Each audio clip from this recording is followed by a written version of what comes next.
Good morning सभी लोग। Video देखने से पहले मेरा ये आप लोगों से कहना है कि यदि अभी तक आप लोगों ने मेरे चैनल को सब्सक्राइब नहीं किया है तो पहले चैनल को सब्सक्राइब करें और बेल आइकन को भी ज़रूर क्लिक कर लें, जिससे कि आपके पास वीडियो अपलोड होने पर नोटिफिकेशन पहुंचती रहे और आप लोग कॉपी और पेन लेकर बैठकर मेरा वीडियो पूरा देखें और दिए गए वर्क को पूरा करें, जिससे कि आपका इन्हीं वीडियो के माध्यम से धीरे धीरे कोर्स कंप्लीट हो जाएगा। धन्यवाद। अगला टॉपिक है व्रत। अब हम व्रत पे बात करेंगे। व्रत किसे कहते हैं? तो किसी बिंदु को केंद्र मानकर या किसी बिंदु के चारों तरफ समान दूरी पर जो बिंदुओं का बिंदुपथ होता है, समान दूरी पर जो बिंदुओं का बिंदुपथ होता है, ये बिंदुओं का बिंदुपथ क्या कहलाता है? व्रत कहलाता है। बिंदुओं का बिंदुपथ व्रत कहलाता है। यानी कि बिंदुओं के बिंदुपथ को अगर मिला दिया जाए तो उसे क्या कहेंगे? व्रत कहेंगे। तो व्रत की परिभाषा यही होती है, हेडिंग डाल के व्रत उसमें लिख लेना, किसी बिंदु के चारों तरफ समान दूरी पर बनाए गए बिंदुपथ को क्या कहेंगे? व्रत कहेंगे। या बिंदुओं का जो बिंदुपथ होगा उसे क्या कहेंगे? व्रत कहेंगे। तो व्रत के जो कंपोनेंट होते हैं वो परिधि होता है एक, मैंने उस दिन पिछले वीडियो में बता चुका हूँ। व्रत की अवधारणा में यह परिधि होती है, यह केंद्र होता है, यह सेंटर, इसे सी या ओ कभी कभी कह देते हैं। तो यह सेंटर हो गया, यह व्रत जो है इसकी परिधि, इसे कहते हैं परिधि, इसे परिधि कहते हैं। और इसको व्यास कहते हैं। जो केंद्र से होकर जाए उसे क्या कहेंगे? व्यास कहेंगे। जो केंद्र से रेखा ना जाए उसे क्या कहेंगे? उसे कहेंगे जीवा। और केंद्र से परिधि तक की दूरी को कहते हैं त्रिज्या, जिसे आर से प्रदर्शित करते हैं। तो ये होते हैं कंपोनेंट। एक तो त्रिज्या हो गई, दूसरा व्रत का जो केंद्र हो गया, और परिधि और व्यास और जीवा, ये व्रत के कंपोनेंट होते हैं। तो इसमें व्रत की विशेषताएं सामने लिखी हुई हैं, तो इनको समझा देते हैं। पहली है, एक ही व्रत की त्रिज्याएं बराबर होती हैं। तो एक व्रत है, उसमें कहीं पे त्रिज्या खींच लो, सभी क्या होंगी? बराबर होंगी। सभी क्या होंगी? जितनी ये है उतनी ही ये होगी। तो सभी व्रत की त्रिज्याएं क्या होती हैं? समान होती हैं। पहला पॉइंट लिखा है। दूसरा पॉइंट आपके सामने है, व्रत को सभी व्यास केंद्र पर समविभाजित करते हैं। व्रत को जितने ही व्यास होते हैं, व्रत को केंद्र पर क्या करते हैं? समद्विभाजित करते हैं, यानी कि समान दो भागों में बांटते हैं। देख लीजिए, जैसे ये व्रत है तो केंद्र से अगर कोई व्यास जा रहा है, चाहे ऐसे जाए तब भी दो बराबर भागों में बांटता है। ठीक है, कोई भी व्रत हो, ऐसे खींच लो अगर, तो केंद्र से अगर जा रहा है, अगर व्यास है तो ये दो बराबर भाग होंगे। तो दूसरा पॉइंट ये लिखा है। तो व्रत की विशेषता में 2 पॉइंट हो गए। अगला देखो, तीसरा, यदि दो वृत्तों की त्रिज्याएं बराबर हैं तो दोनों व्रत बराबर होंगे। ये तो निश्चित ही बात है। अगर त्रिज्या बराबर होगी तो व्रत क्या होंगे? बिल्कुल समान होंगे, समरूप होंगे। नेक्स्ट, वैसे भी समरूप होते हैं व्रत। चौथा, व्रत के अंदर किसी बिंदु की केंद्र से दूरी त्रिज्या से कम होती है। यह भी पॉइंट उन्होंने लिख दिया है। तो इसमें क्या है, जैसे व्रत के अंदर कोई पॉइंट है और त्रिज्या इतनी बड़ी होती है, अब व्रत के अंदर कोई पॉइंट है, उससे दूरी खींचेंगे तो क्या आएगा? केंद्र से उससे दूरी निकालेंगे तो त्रिज्या से कैसी रहेगी? हमेशा छोटी। तो कहीं पर बिंदु ले लो और जैसे मान लो यहाँ पर बिंदु ले लें और केंद्र से मिला दें, तो त्रिज्या तो यहाँ तक होती है, ये क्या रहा? त्रिज्या से छोटी रही। यही बात लिखी है, व्रत के अंदर कोई भी बिंदु से खींची गई केंद्र तक मिलाने वाली रेखा क्या होगी? त्रिज्या से छोटी होगी। नेक्स्ट पॉइंट क्या है? एक केंद्रीय, पांचवा देख लीजिए, एक केंद्रीय व्रत सकेंद्रीय इसलिए मैंने लिख दिया है क्योंकि जिन व्रतों का केंद्र एक ही हो और त्रिज्या अलग अलग हो तो उन्हें कहते हैं सकेंद्रीय व्रत। तो एक केंद्रीय व्रत एक दूसरे को कभी नहीं काटते, ऐसा कभी नहीं हो सकता है। जैसे इसी सेंटर को मानकर, जैसे एक सेंटर को माना गया और ऐसे खींच लिया गया व्रत, यह केंद्र मानकर यह व्रत खींचा गया, फिर इसी को मानकर त्रिज्या बढ़ा दी गई, फिर यह व्रत खींचा गया, एक इसके ऊपर एक व्रत खींचा गया। तो अगर त्रिज्या एक ही हो, व्रत कई खींचे जाएं, वो केंद्र एक ही हो और व्रत कई खींचे जाएं, तो वो एक दूसरे को कभी नहीं काटेंगे। यही बात लिखी है यहाँ पे। नेक्स्ट देख लीजिए, लास्ट, यदि कोई भी सरल रेखा किसी भी वृत्त को केवल कोई भी सरल रेखा किसी भी वृत्त को केवल दो बिंदुओं पर काट सकती है। निश्चित ही बात है, कोई भी सरल रेखा खींच लो या दो ही बिंदुओं पर काटेगी। कोई सरल रेखा खींच लो, दो बिंदुओं पर काटेगी। यानी कि कोई भी सरल रेखा अगर खींची जाए तो वृत्त को कहाँ पर काटेगी? दो बिंदुओं पर ही काट सकती है। तो इस प्रकार से वृत्त की विशेषताएं कंप्लीट हो गई। वृत्त किसे कहते हैं ये पहले ही बता दिया था। तो इसमें वृत्त उसमें कुछ प्रमेय हैं सिद्ध करने के लिए, वही बता देंगे आप लोगों को, और सभी प्रमेय हम सिद्ध करवाएंगे। तो आगे देखते हैं वृत्त से क्या क्या सूत्र होते हैं वृत्त के, वो देखते हैं।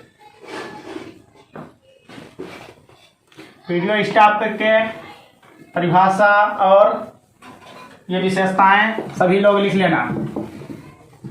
नेक्स्ट,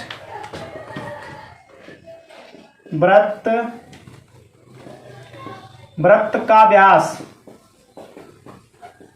वृत्त का व्यास होता है त्रिज्या का 2 गुना, यानी 2r। r त्रिज्या होती है, त्रिज्या का 2 गुना कर दो तो क्या आ जाएगा? वृत्त का व्यास आ जाएगा। दूसरा, वृत्त की परिधि। वृत्त की परिधि, वृत्त की परिधि क्या आएगी? सूत्र होता है 2πr, जहां पाई का मान होता है 22/7। निश्चित होता है पाई का मान 22/7 होता है। अब आता है वृत्त का क्षेत्रफल। वृत्त का क्षेत्रफल, वृत्त का क्षेत्रफल का सूत्र होता है, वृत्त के क्षेत्रफल का सूत्र होता है πr²। ये वृत्त का क्षेत्रफल का सूत्र होता है। और आगे बता दें आप लोगों को, जैसे कोई वृत्त है, इतने भाग को क्या कहते हैं? त्रिज्य खंड कहते हैं, और इसको कहते हैं चाप। इसको चाप कहते हैं। ये चाप हो गई इतनी, और ये हो गया त्रिज्य खंड, और ये कोण होता है थीटा। तो भी इसके सूत्र बनते हैं त्रिज्य खंड, यानी कि किसी वृत्त में स्थित वृत्तखंड या वृत्तखंड और त्रिज्य खंड में अंतर होता है। त्रिज्या से जो बने वो त्रिज्य खंड, और जो वृत्त से बने उसे वृत्तखंड कहते हैं। जैसे ये वृत्त का खंड काट लिया गया है, एक वृत्त था उसका खंड काट लिया गया है, ये वृत्तखंड होता है, और ये क्या होता है? त्रिज्य खंड होता है। तो त्रिज्य खंड के सूत्र बता देते हैं आप लोगों को। जब कोण थीटा हो तो त्रिज्य खंड का क्षेत्रफल क्या होता है, और चाप की लंबाई कैसे ज्ञात करेंगे, यह भी पूछा जा सकता है। तो देख लीजिए,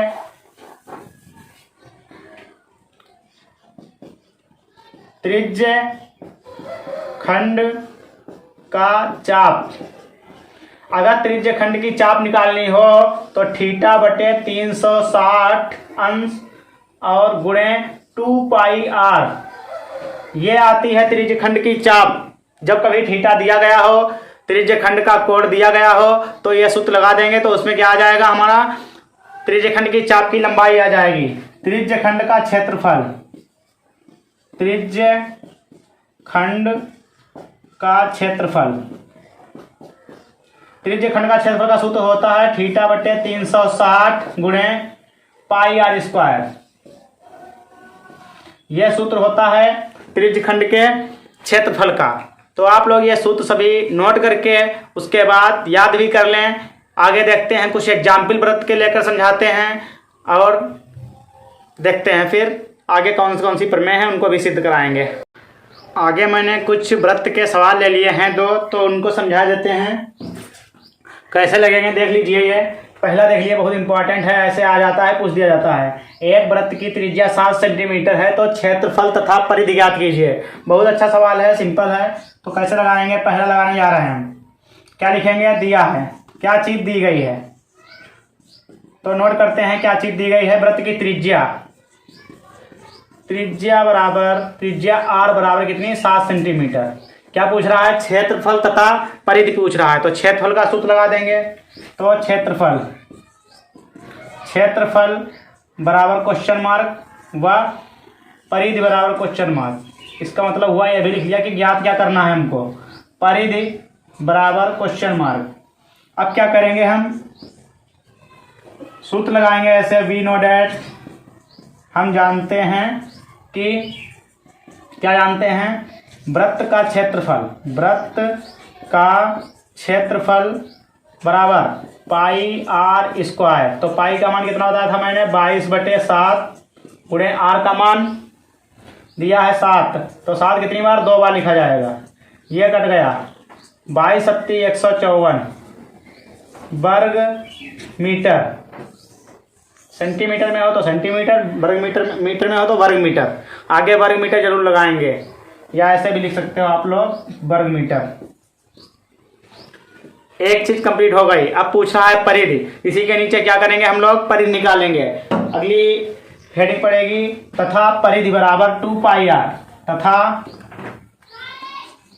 तथा परिधि बराबर 2 पाई आर। तो परिधि का सूत्र लगा दिया मैंने, निकालो। 2 गुणे 22/7 गुणे आर का मान कितना है, 7। 7 7 कैंसिल, 22 दूना 44 मीटर। परिधि यानी परिमाप होता है, तो इसका मात्रक हमेशा मीटर में लिखते हैं। तो इस प्रकार से वृत्त का क्वेश्चन 1 कंप्लीट हो गया है। और दूसरा देख लीजिए, बहुत ही इंपॉर्टेंट है, जो कि अक्सर पेपरों में पूछा जाता है, इसी हिसाब से पूछ देते हैं। तो हम बता देते हैं, देख लीजिए दूसरा।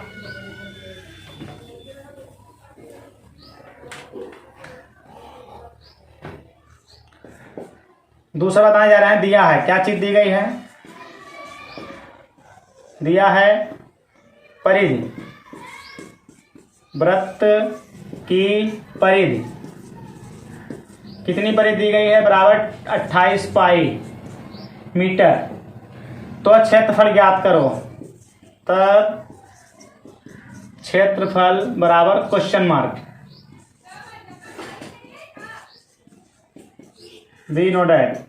हम जानते हैं कि, लेकिन यहाँ एक बात ध्यान रखना है आप लोगों को, तुरंत क्षेत्रफल का सूत्र नहीं लगाएंगे। पहले हमें क्षेत्रफल अगर चाहिए तो त्रिज्या चाहिए, या परिधि अगर चाहिए तो त्रिज्या चाहिए। तो परिधि तो दी गई है, हमें क्षेत्रफल चाहिए, तो हम क्या निकालने की कोशिश करेंगे, पहले त्रिज्या निकालेंगे। त्रिज्या हमें जो दी गई है उसका सूत्र लगा देते हैं और त्रिज्या निकाल लेते हैं। फिर हम क्षेत्रफल का सूत्र लगा के उसमें त्रिज्या का मान रख के क्षेत्रफल निकाल लेंगे। तो देखिए, वृत्त की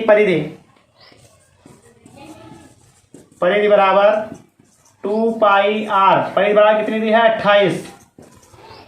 28 पाई। यहाँ पे बी नोट नहीं लिख देंगे, जब क्या लिखेंगे, जब परिधि बराबर 28 पाई। तो क्या होगा आगे, 2 पाई आर बराबर 28 पाई। पाई कैंसिल हो गया, 2 से काटोगे ये, तो आर बराबर आ जाएगा 14 मीटर। 2 बटे में जाएगा, 28 के बटे में जब 2 जाएगा तो आ जाएगा 14 मीटर। तो आर का मान आ गया। जब आर का मान आ जाए, अब जो भी पूछे वृत्त के विषय में तो आप लोग बता सकते हो। तो अब क्षेत्रफल का सूत्र लगा देंगे। नाउ क्षेत्रफल बराबर पाई आर स्क्वायर। पाई 22/7 गुणे 14 गुणे 14, 7 दूनी 14, कट गए, 22 दूना 44, 22 दूना 44 गुणे 14, गुणा कर दो। 14 चक्कू 56 के 6 यहाँ से लगा 5, 14 चक्कू 56 और 5 61, 616 वर्ग मीटर। ये आंसर आ गया, 616 वर्ग मीटर। तो इस तरीके से वृत्त के सवाल लगेंगे। जैसे भी एग्जाम अन्य कहीं मिले, पेपर हल कराएंगे, जब उसमें भी देंगे, बहुत सारे दिखाएंगे, सॉल्व करवाएंगे, तो उसमें आप लोग देखिएगा। तो सही से कंप्लीट वर्क करिएगा और आगे बढ़िए और अपना लिखिए सही से। नेक्स्ट देखते हैं, अगला टॉपिक है प्रमेय। कुछ हम प्रमेय सिद्ध कराएंगे जिनको हमने सामने लिख दिया है। इनको पहले आज तो हम समझाएंगे, उसके बाद सिद्ध भी कराएंगे सभी प्रमेय को। अगले वीडियो में सभी प्रमेय भी सिद्ध कराएंगे। उसके बाद केवल एक टॉपिक रह जाएगा, रचना।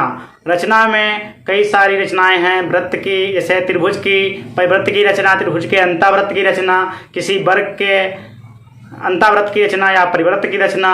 ऐसे ही कई सारी रचनाएं आपके सिलेबस में हैं, उनको पट्टी तथा प्रकार की सहायता से बाद में कराएंगे। सबसे पहले प्रमेय समझ लीजिए।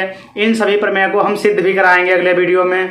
और इन प्रमेय से पहले तो आप लोग जो वृत्त के कंपोनेंट होते हैं उनको लिख लीजिए।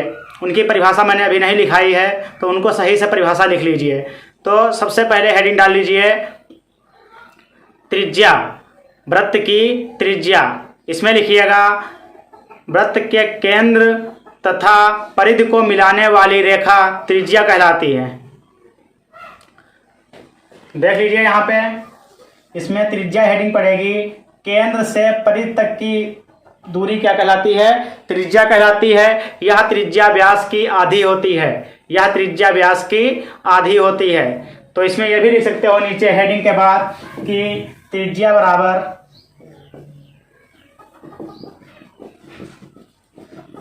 बराबर व्यास बटे 2, व्यास बटे 2, ये लिख सकते हो, व्यास की आधी। अब नेक्स्ट हेडिंग पड़ेगी व्यास। उसमें लिख लीजिए केंद्र से होकर जाने वाली जीवा व्यास कहलाती है। केंद्र से होकर जाने वाली जीवा व्यास कहलाती है। यह त्रिज्या की दोगुनी होती है। इसी की उल्टा है, यह त्रिज्या की दोगुनी होती है। उसके बाद नेक्स्ट हेडिंग पड़ेगी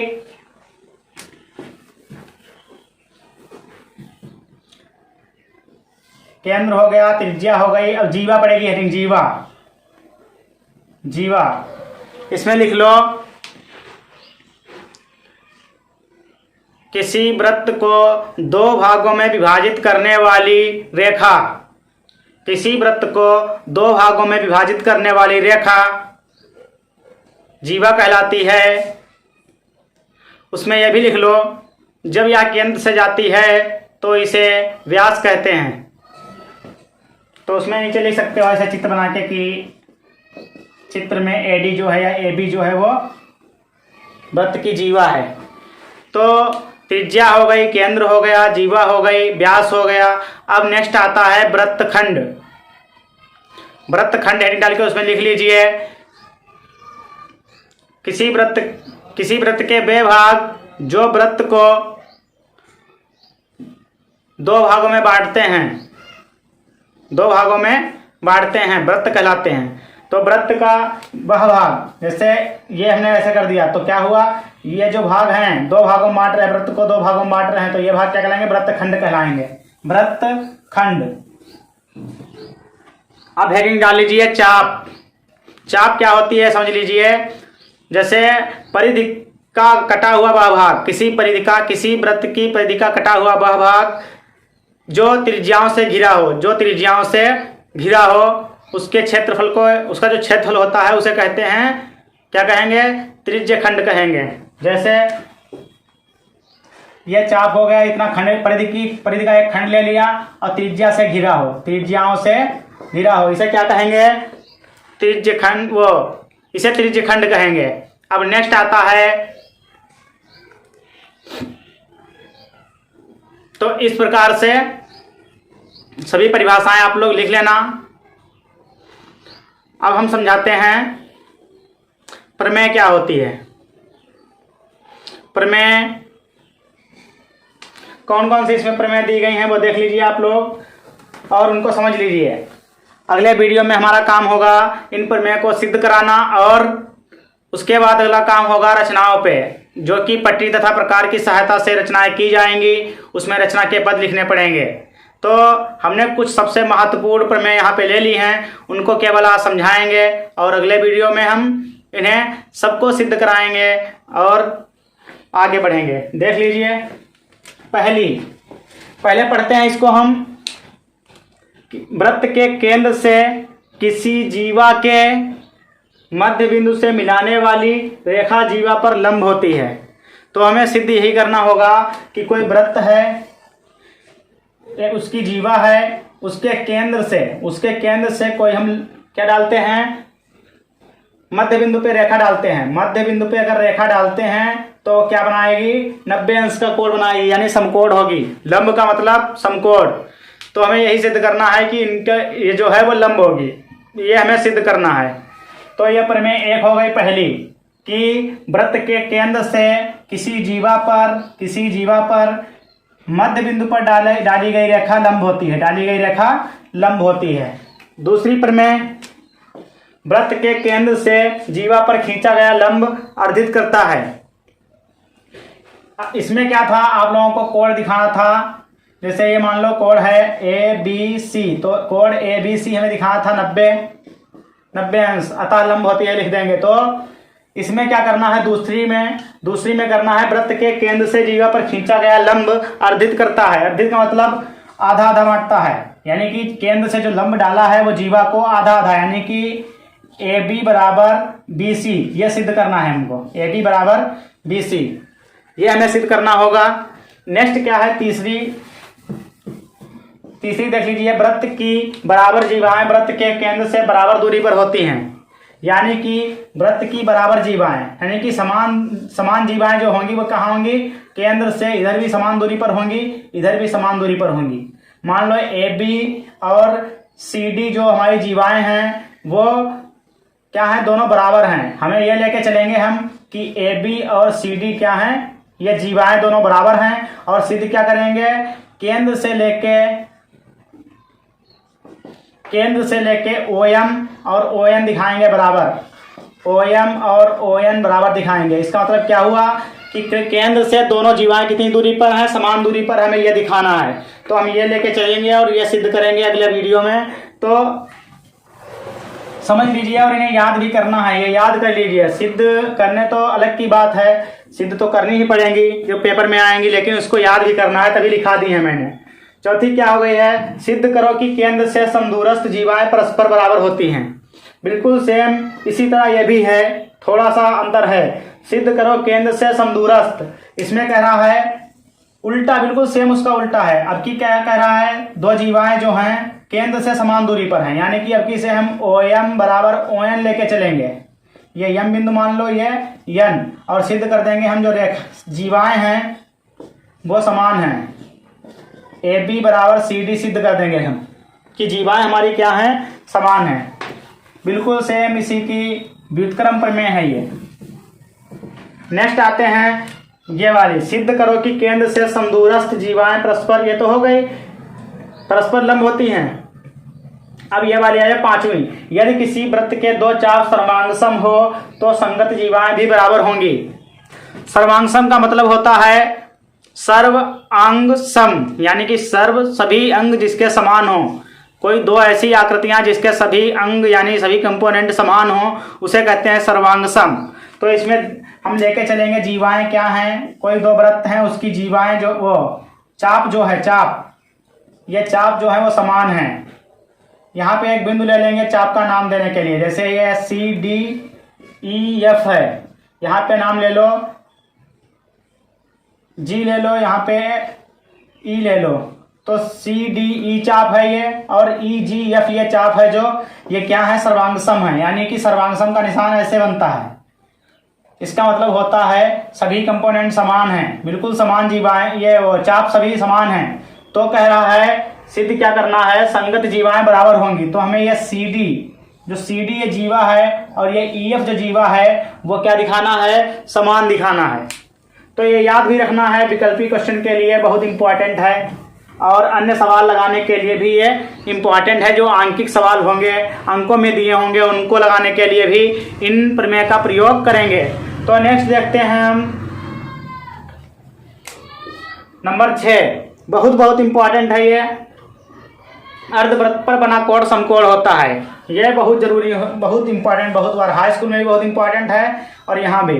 अर्धवृत्त, हमने आधा वृत्त ले लिया व्यास से, इसमें कहीं पे भी कोण बनाएंगे हम, कैसा होगा, समकोण होगा। आप कहीं भी बना लीजिए, ये हमेशा याद रखना। जैसे ये हो गया, हमने यहाँ बनाया था, आप कहोगे नहीं हम यहाँ पे बनाएंगे, तो यहाँ पे बना लो, यहाँ पे बनाओगे, ये भी कैसा होगा, समकोण होगा। इसका मतलब हुआ अर्धवृत्त में कभी भी कोण बनाएंगे परिधि पर तो वो क्या बनेगा, 90 अंश का बनेगा, यानी समकोण बनेगा। ये भी सिद्ध करनी है।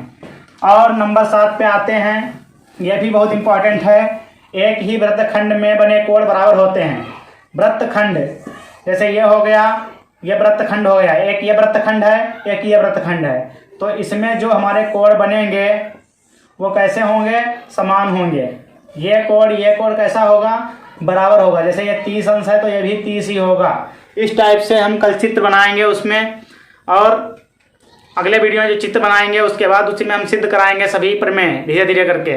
तो बहुत ही इंपॉर्टेंट है ये प्रमेय, इनको सिद्ध कराएंगे अगले वीडियो में। और आज इस वीडियो में यहीं तक रखते हैं, अगले वीडियो में आगे बढ़ेंगे।